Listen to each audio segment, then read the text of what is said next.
you guys can sit down.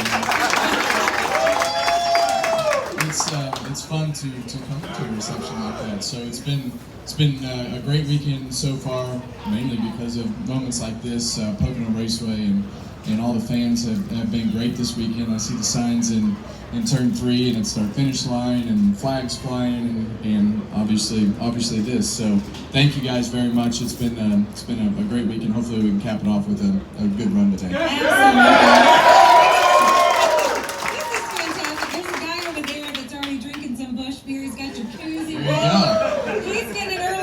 To today, but this is a big day, right? It's your last day, last start here at Pocono.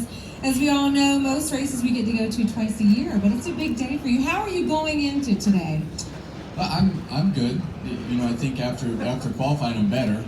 So that makes it when the car's running good, it makes it a smoother weekend. So you don't have to be as stressed out on Sunday morning. But you know, for me, we really, with the last year and all the plans of everything going into the season, we started laying all this out in November of last year because we wanted to come to the racetracks and make sure the fans knew that you guys knew that it was the last year, and that the racetracks know it was the last year. And I'm not faking you out, I promise that. I'm not on the retire and then unretire tour.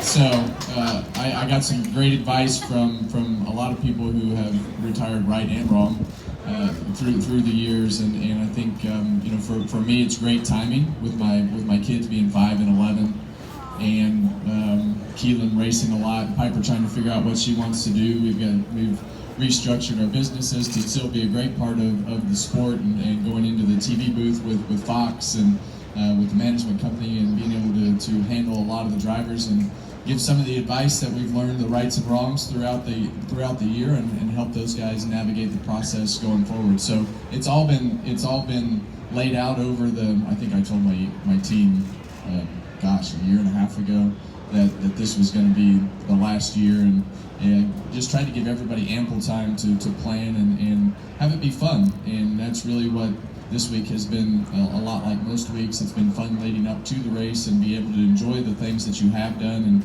moments that have happened. We had fun with Joey this weekend, and with all the t-shirts and things, and you know, when we had our little spat here, I don't even know when it was, 2010.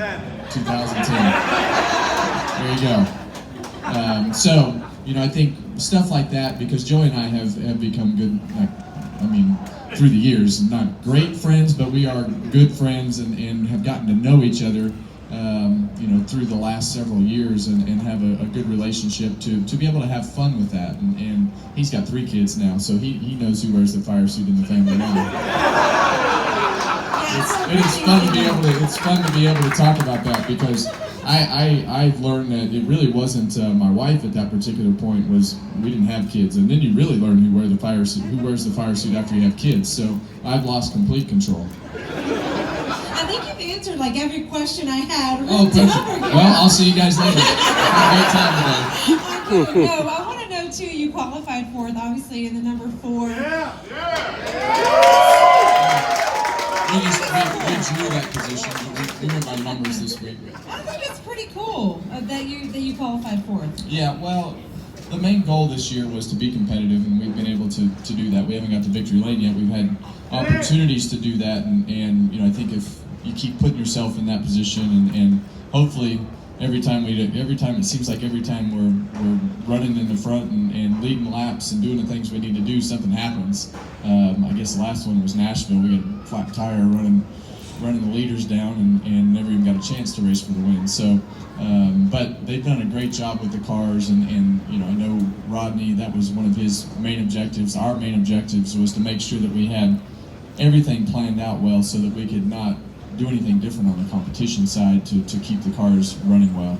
So we've done that, and hopefully we can keep it running well all day today. Yeah, no, it's the tricky triangle, right? We were just talking about how every turn mimics a different racetrack. How do you approach a track like this? Like, what makes it so fun, and what makes it so challenging? It's very challenging because turn 1 is obviously a really fast corner with banking, and then you go into 2 really flat corners. So these cars are very sensitive to the ride heights, and if they travel too far, they hit limiters that make the car drive really bad. So you want the car to be as low as possible in turns 2 and 3, but it can only be so low with everything that happens in turn one. So you try to you don't want to compromise any of the corners, but there will be some compromises that come with the maximum amount of things that you can do to the car. So you wind up usually for us it's been turn two. You just have to be able to get through that corner.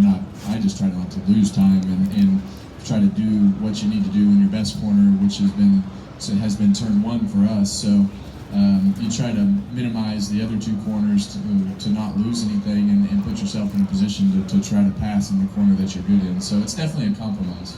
Yeah, absolutely. And you have a win here. Back in 2020, there weren't any fans here, but you have made it into victory lane here. But I also want to know, too, because you're at the top of your game, right? You're retiring at the end of the year. You're still at the top of your game. And you talked about this a little while ago, but what kind of triggered that thought of retirement? I'm sure Keelan Racing and... Yeah, well, I've done this for 23 years, and it's really, the competitive mindset is something that just consumes you every day. And to be able to be good at it, you have to be able to balance the rest of your life with the races being first, because the schedule is what it is, right? They're not gonna wait on you, or they're not gonna move something because you have a birthday or something to do. So for myself, being here this is my 23rd year in Cup, and everything that we've always done has revolved around the race schedule. And for me, Keelan spent the last year in Europe racing his go-kart. I think I went and watched 3 times. So not being able to go and do those types of things for me was a little bit frustrating. And it was just a good time because Fox had an opening in the booth to be able to go up in the booth and do what they do on Sundays, and that was only 18 weeks. So I think for me, having that second half of the year flexibility to be able to go make my schedule and still be involved in the sport and do the things that I want to do here just gave me a lot of flexibility, which I haven't had really my whole life. So that'll be strange once we get to the middle of June next year.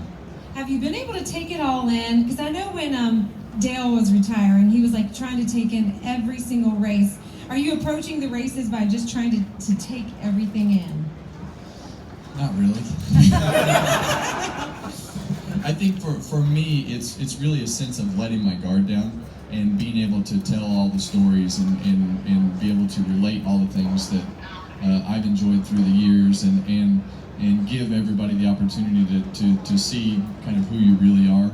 And I've had my guard up for so long because I've never wanted anybody to really know too much about what we do, how we do things, and what you think about things, and because you don't want to give up a competitive advantage of your competitors knowing too much about you. So this year it doesn't really matter what they figure out after the year is over, and because I'm not coming back. So to be able to just go through, we wanted to tell a story of the past 30 years. So for me to be able to go back and look at all those things, that's really the rewarding part of it for me, to go back and see how fortunate I've been to be successful at so many different racetracks and divisions, and where it all started with my late models and transitioning back into having late models in our shop and really at the beginning phase of a race team that we're transitioning into next year. So it's been, that part for me is fun, and I think that the plan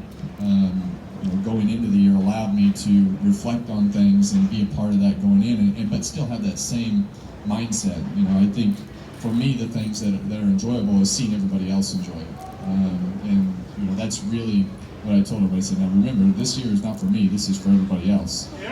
So it's something that I've done this for so long. I think for me, I get as much enjoyment out of seeing people enjoying things than I do anything else, because, and I'll probably, I probably take it for granted a little bit, but because of what I do and where I go and all the things that I do, but I enjoy seeing people be happy and being able to take in and all the things that they've enjoyed through the years and tell those stories and sit in events like this, and so I was mentally prepared for everything that was going to happen before the year started. Yeah, I think we have a happy group here, don't you think? They gave you such a warm welcome when you walked in. And I know each track Harvick is honoring you this season, but it's pretty cool here at the Tricky Triangle. You know, what turned 4, and then they have forever over there, and then on the start-finish line, they have you painted right there. How cool is that for you to see? It's really cool, and this is really one of my favorite spots that we go to every year because they put so much effort into making the experience for not only you guys but for us as drivers, and you can feel the effort and everything that they do on a yearly basis, and every year you come back there's something new, there's something different, something better, so it's a constant improvement, and you see that.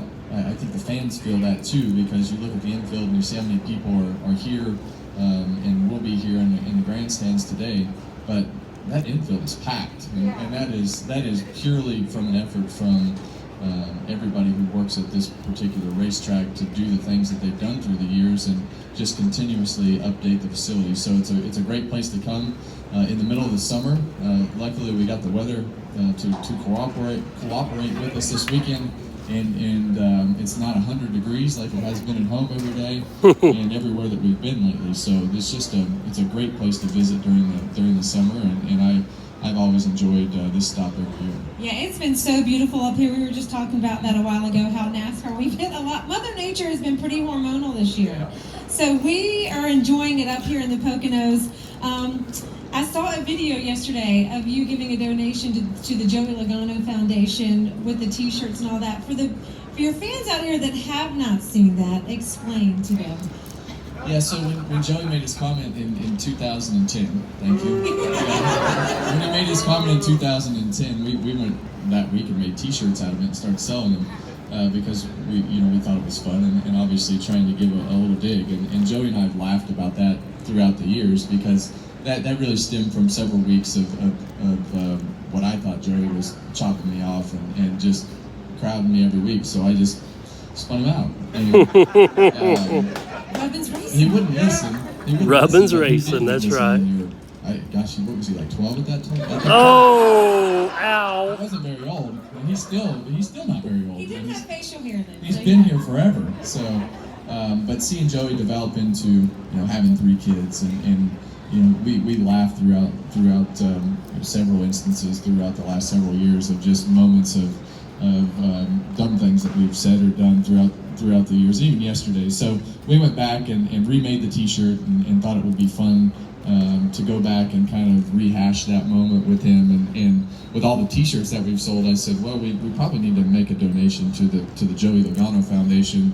So we gave him a $12,000 donation to his foundation. Good job.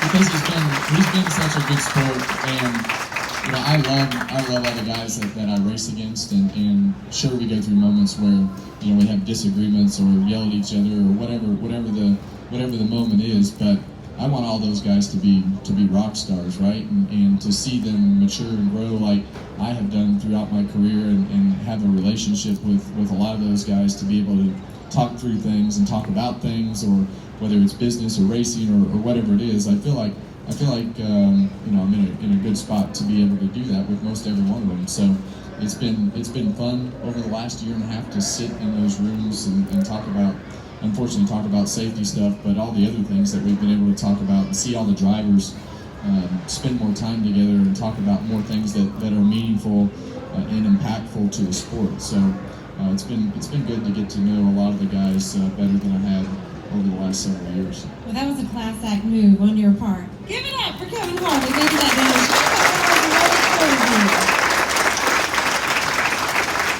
Well, next season you're going to be wearing many hats, right? You're going to be behind the camera, of course, where you've always been dad, now probably crew chief. But I want to talk about you moving over to the TV side. How do you prep for a job like that? Obviously, it's completely different.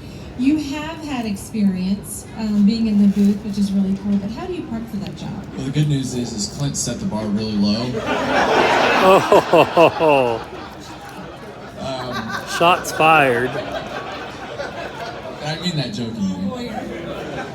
But everybody knows Clint, so you know that he's full of jokes. So I think for me, it's something that I've been able to do for a long time, and to be up there with somebody like Clint that I've known. We brought Clint to RCR in 2004, so it was my duty to do almost exactly what we're getting ready to do now. Go out on the road with him and teach him how to do something. But now the roles are going to kind of be reversed. He's going to be teaching me, so I don't know how this is going to go. So, but we're going to have fun.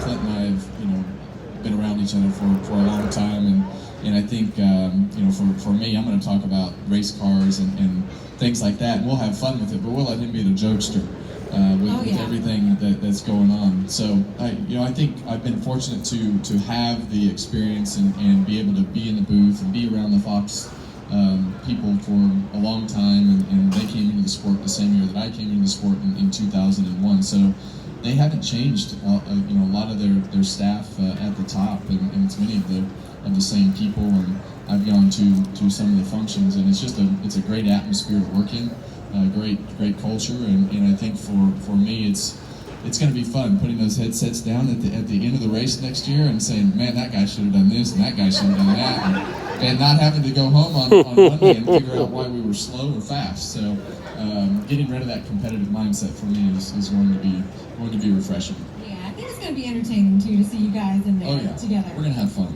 Well, you won back in 2020. The fans were not there, but we do have a little surprise for you. We have got a trophy. All right. And we're going to take a picture since the fans are here. If I can have everybody stand up, or especially people in the back, put your hands up. We're going to do a picture. Pretend like we're in victory lane. And make sure he has that experience, right, with the fans there. You never know, he might be in victory lane today. In the new victory lane they have.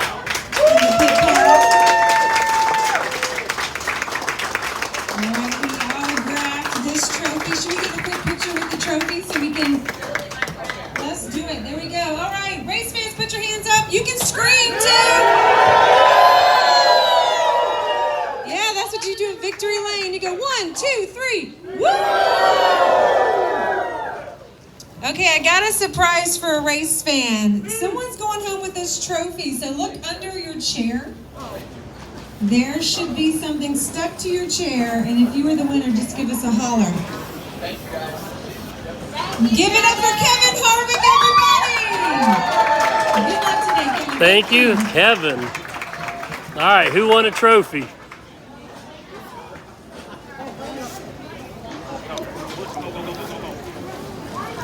And there they go, running for autographs.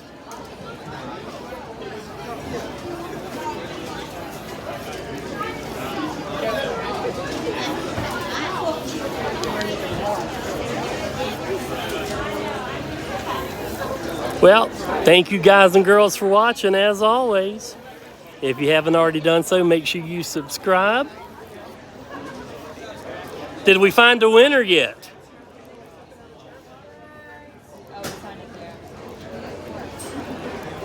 Has anybody claimed a winner?